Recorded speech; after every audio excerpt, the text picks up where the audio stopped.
नियम सिर्फ माता बहनों के लिए नहीं बल्कि सभी लोगों के लिए है। चाहे आप बुजुर्ग हो, चाहे आप पुरुष हो, चाहे आप बच्चे हो। अगर आप बाथरूम से लौटने के बाद इस तरीके से ये 3 कार्य करते हैं तो आप पूर्ण रूप से शुद्ध हो जाते हैं। महाराज, अब आप लोग कहेंगे कि यहाँ पर भी तो हमें पानी का इस्तेमाल करना पड़ रहा है, पर यहाँ पर आपको कम पानी का इस्तेमाल करके हाथ मुंह धोना पड़ रहा है। अन्यथा फिर आपके पास स्नान करने का ही एक आखिरी तरीका बचता है। आप चाहे तो हाथ मुंह धोने के लिए गर्म पानी भी करके रख सकते हैं, इसमें कोई परेशानी नहीं है। पर बाथरूम से लौटने के बाद अगर आप ज्यादा कुछ ना भी कर पाए तो अपने हाथ पैर जरूर धोएं। महाराज, कुछ माताएं बहनें या कुछ लोग ऐसे हैं जो सुबह अपने घर से बाहर ऑफिस ड्यूटी अपने काम पर जाते हैं, तो उनके मन में यह प्रश्न जरूर आएगा।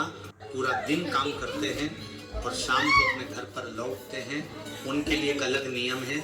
महाराज, अगर आप सभी लोग शाम को अपने घर लौटकर अगर गर्म पानी से स्नान कर सके तो बहुत अच्छी बात है। अन्यथा अगर आप ऐसा ना भी कर पाए तो आप लोग शाम के समय अपने घर पर आए तो आपने जो कपड़े पूरे दिन में रखे हुए थे उनको उतार कर अलग रख दें और सबसे पहले आप ऑफिस या ड्यूटी से आकर अच्छे से गर्म पानी से, ये ठंडे पानी से हाथ मुंह जरूर धो लें, कुल्ला भी जरूर कर लें। उसके बाद आप अच्छे साफ सुथरे कपड़े पहन लें। फिर उसके बाद आप अपने घर की पूजा पाठ करें, कोई दिक्कत परेशान नहीं, और इसमें आप शुद्ध भी रहें। पर महाराज, अगर आप पूरे दिन भर घर के बाहर रहते हैं और काम करते हैं तो आपको कोशिश करना है कि आप शाम के समय घर पर जब आए तो स्नान कर लें और फिर साफ कपड़े पहनकर अपने घर की दिया बाती करें। महाराज, अब बहुत सारे बुजुर्ग ऐसे होते हैं जो कि ठंड में अपने हाथ पैर के मोजे नहीं उतारते और वह लोग अपने घर की दिया बाती करें, तो उन लोगों को किस नियम का पालन करना चाहिए? महाराज, जितने भी बुजुर्ग जन हैं वह लोग बाथरूम जाते समय भले पूरे दिन मोजे न उतारे और सिर्फ हाथ धोकर कुल्ला करके बाहर आ जाए, पर जब आप शाम के समय अपने घर में दिया बाती करें या मंदिर जाएं तो उस समय आप वह पैर के मोजे उतार कर ही जाएं। और हो सके तो शाम के समय की दिया बाती से पहले आप हाथ पैर जरूर धो लें। आप चाहे तो गर्म पानी का इस्तेमाल कर सकते हैं। महाराज, अब हम लोग सीधा बात करते हैं कि अगर आप लोग पूरे दिन भर में कभी भी शौच चले जाते हैं तो उस जगह पर आप लोगों को क्या हाथ पैर धोना चाहिए या स्नान करना चाहिए? क्या आप लोग उस समय शुद्ध रहते हैं या अशुद्ध?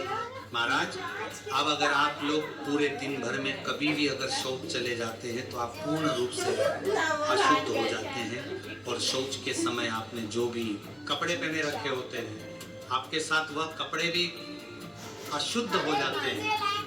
इसलिए शौच जाते समय सीधा सा नियम यही है कि जो भी लोग पूरे दिन भर में कभी भी शौच गए हैं उनको शौच से आने के बाद सीधा स्नान करना चाहिए।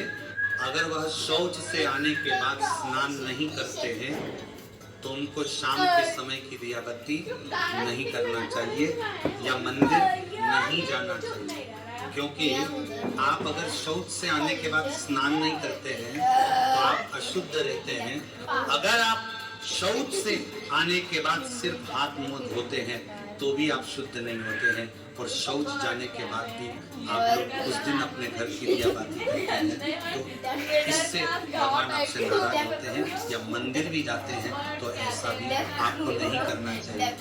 महाराज, ये नियम सभी लोगों के लिए है, इसलिए पूरे दिन में जब भी आप शौच जाएं तो आपको उसके बाद स्नान ही करना चाहिए, तभी आप शुद्ध होते हैं। या अगर आप इतना ना कर पाए सर्दी होने के कारण तो उस दिन आप अपने घर की दिया बाती ना करें या मंदिर ना जाए, उस दिन आप किसी और से अपने घर की दिया बाती करा लें। महाराज, यहाँ पर प्रश्न ये आता है कि सर्दियों के समय ज्यादातर लोग मोटे मोटे कपड़े या स्वेटर वगैरह पहने रहते हैं, तो अगर वह